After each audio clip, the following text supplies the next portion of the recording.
Matt Armstrong just fired up the 1,500 horsepower W16 engine I crashed Bugatti Chiron Poursport for the first time since buying it as a mangled wreck at salvage auction. This is the same car that Bugatti's CEO personally stepped in to stop him from rebuilding, claiming it was impossible to safely repair outside their factory walls. The same car where splitting the chassis required specialized equipment available at only 2 facilities worldwide, according to the manufacturer. The same car that Armstrong and his father successfully separated using a 2-post lift and the rolling base from a workshop garbage can. I'm going to take you through the absolutely wild journey of how we got here, because this story has everything.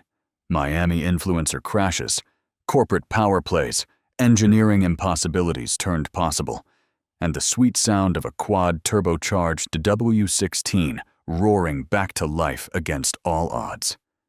The chaos started with Alex Gonzalez, a 25-year-old Miami-based Forex trader and social media personality who owns one of just 60 Bugatti Chiron Poursports ever built. We're talking about a €3 million hypercar that rockets from 0 to 60 in 2.3 seconds and tops out at 217 miles per hour. Alex had already damaged this purple beast once before by doing squats on the carbon fiber rear wing during a social media stunt, causing an audible crack that cost him a 6-figure repair bill. But the real disaster happened in June 2025, when Alex planted the nose of his Chiron straight into the back of a tiny Japanese K truck in Miami. The impact was devastating. The front end was completely obliterated, the carbon fiber monocoque chassis was potentially compromised, and what had been a $6 million hypercar suddenly looked like very expensive scrap metal. Insurance did what insurance companies do. They declared it a total loss and shipped it off to Copart's Miami location for salvage auction. This is where things get interesting, because Matt Armstrong was watching. Matt's built his entire YouTube empire around buying crashed exotic cars at salvage auctions and rebuilding them for fractions of what dealers would charge. Over 3 million subscribers tune in to watch him work magic on everything from McLarens to Lamborghinis. But a crashed Bugatti? That would be his white whale. The bidding was intense. A perfect Chiron Poursport trades for around $6 million. But even as a wreck, this thing commanded serious money. When the hammer fell, Matt had secured it for $1.9 million after fees. Still an astronomical sum. But consider this. Bugatti's initial repair quote was $1.7 million. Matt effectively bought the entire car for just $200,000 more than Bugatti wanted to charge just to fix it. Then Bugatti pulled a move that nobody saw coming.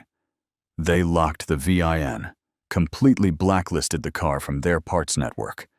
No genuine Bugatti components, no technical documentation, no support whatsoever. The message was crystal clear. If you want to rebuild a Chiron, you do it through Bugatti's authorized channels, or you don't do it at all. This is where the story takes a fascinating turn into corporate chess. Alex Gonzalez, still the legal owner of the crashed car, decided to go nuclear. He gave Bugatti a 24-hour ultimatum: unlock the VIN, or he'd start 3D printing replacement parts himself. Now, threatening to 3D print components for a 1,500 horsepower hypercar might sound like empty bluster, but Alex wasn't bluffing. The man had access to serious fabrication equipment and the audacity to actually try it. What happened next still gives me chills. Mate Rimac, the CEO of Bugatti Rimac himself, personally slid into Alex's DMs. The message started with, "Hey man, Bugatti CEO here," and then proceeded to explain exactly why you cannot just print your way around catastrophic hypercar damage. Rimac warned that the gearbox and carbon monocoque probably took massive hits, and there are exactly 0 3D printers in the world capable of safely replacing those components.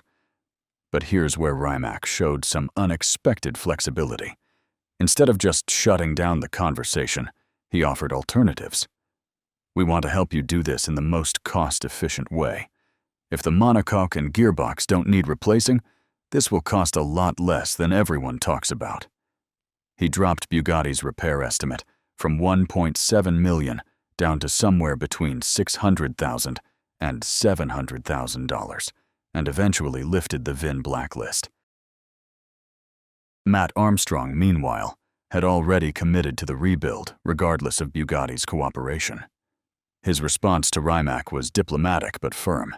He understood Bugatti's safety concerns completely, but he was going to attempt the rebuild anyway. "I have no choice but to try this, and it's not going to cost me anything to try it. Of course, we're not going to be able to do it to Bugatti's factory standards, but again, we're going to give it a go." And that's when the real engineering challenges began. The Chiron isn't just any hypercar. It's arguably the most complex production car ever built. The W16 engine alone consists of 3,712 individual parts that take 2 people 6 days to assemble by hand. It's essentially 2 V8 engines mated in a W configuration at 90 degrees, flanked by 4 turbochargers.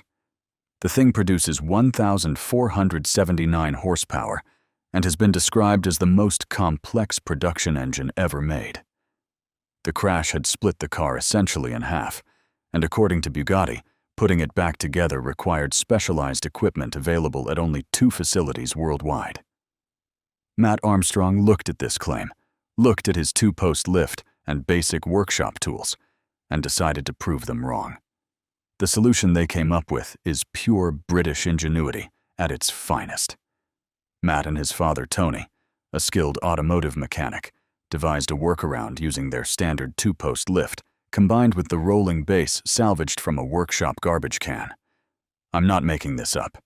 They used a garbage can base to help separate a $6 million hypercar's chassis. Their makeshift solution worked perfectly. They successfully split the hypercar's chassis using basic workshop equipment, accomplishing something the manufacturer claimed was nearly impossible. The garbage can solution became the stuff of automotive legend, proving that sometimes the most elegant engineering solutions come from thinking outside the box rather than inside the factory. But separating the chassis was just the beginning. Reconnecting everything was an entirely different nightmare.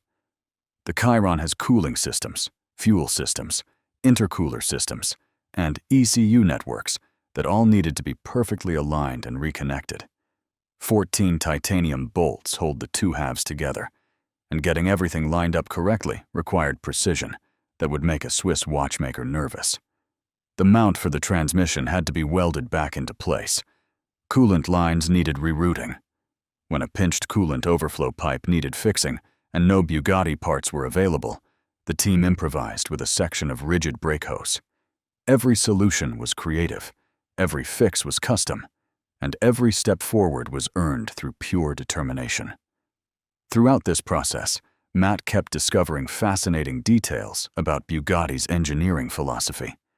The accelerator pedal controlling all 1,500 horsepower, it's just molded plastic, not billet aluminum.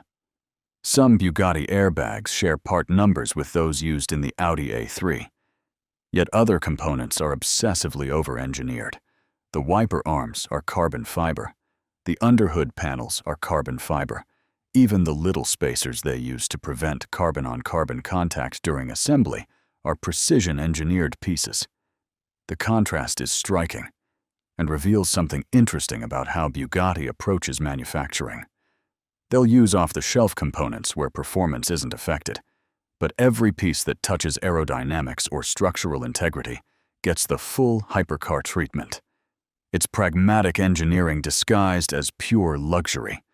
One of the most mind-bending discoveries came when Matt learned about Bugatti's parts pricing. A single headlight costs €50,000, according to mate Rimac, though previous reports suggested the pair might cost as much as $174,000. Front fenders run about $200,000 each. The horseshoe grille surround, $93,000. A carbon hood section costs $58,000. Even replacing the key fob will set you back $25,000. These numbers help explain why Bugatti was so concerned about unauthorized repairs. When individual components cost more than most people's houses, the liability implications of improper installation become genuinely terrifying. Mate Rymek shared a story about discovering during cold weather testing that dashboard leather could stiffen enough to interfere with airbag deployment at -20 degrees Celsius. They had to adjust their entire leather treatment process to prevent compromising safety systems. But Matt Armstrong pressed forward anyway, documenting every step for his YouTube audience. The initial video explaining his plans hit 4 million views in under 24 hours. His channel typically generates massive engagement, but this project struck a particular nerve with car enthusiasts worldwide. Here was a regular guy with basic tools taking on one of the most exclusive manufacturers in automotive history. The breakthrough moment came when Valvetronic stepped in to fabricate a custom exhaust system for the car. With all the cooling, fuel, and electrical systems reconnected, with the front and rear halves finally bolted back together with those 14 titanium bolts, it was time for the moment of truth. The W16 fired up. The sound alone made the entire rebuild feel worthwhile. That deep, throaty rumble of 16 cylinders and 4 turbochargers working in harmony. It's a sound that represents the end of an era. The Chiron Poursport was the last car to use this engine configuration. And with the industry moving toward hybrid and electric power, the W16 will likely never be used in production cars again. The engine design started life as a drawing on an envelope by Ferdinand Karl Piëch in 1997, while riding the Shinkansen from Tokyo to Osaka. What he originally sketched was a W18 engine, but it evolved into the 16-cylinder masterpiece that powers the Chiron. It's the only 16-cylinder engine ever used in a production car, making every moment it runs a piece of automotive history in motion. Matt's success represents something bigger than just fixing a crashed hypercar.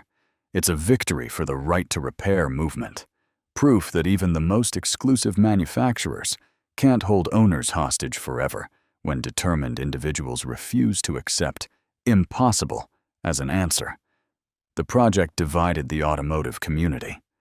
Some viewers see it as an impressive demonstration of curiosity and engineering persistence.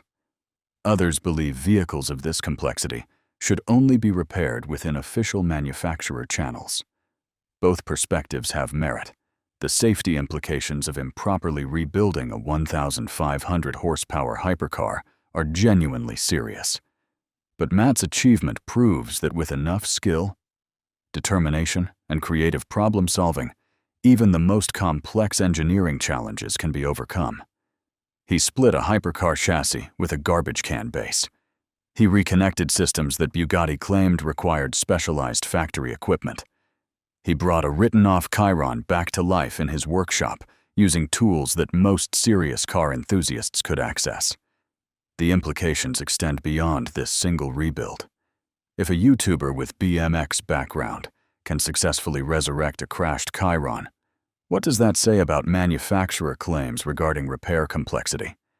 How much of the mystique surrounding hypercar maintenance is genuine engineering necessity versus carefully constructed exclusivity? Matt Armstrong didn't just prove Bugatti wrong about what's possible outside their factory walls. He demonstrated that automotive engineering, no matter how complex, ultimately comes down to understanding systems, solving problems creatively, and refusing to accept limitations imposed by others. The W16 is running. The Chiron lives again. And somewhere in Molsheim, France, Bugatti's engineers are probably wondering how a guy with a garbage can base just made their impossible repair look routine. That's the power of proving the experts wrong. Sometimes the most beautiful engineering solutions come not from billion-dollar facilities, but from workshops where creativity matters. More than credentials and determination, Trump's factory-approved procedures every single time.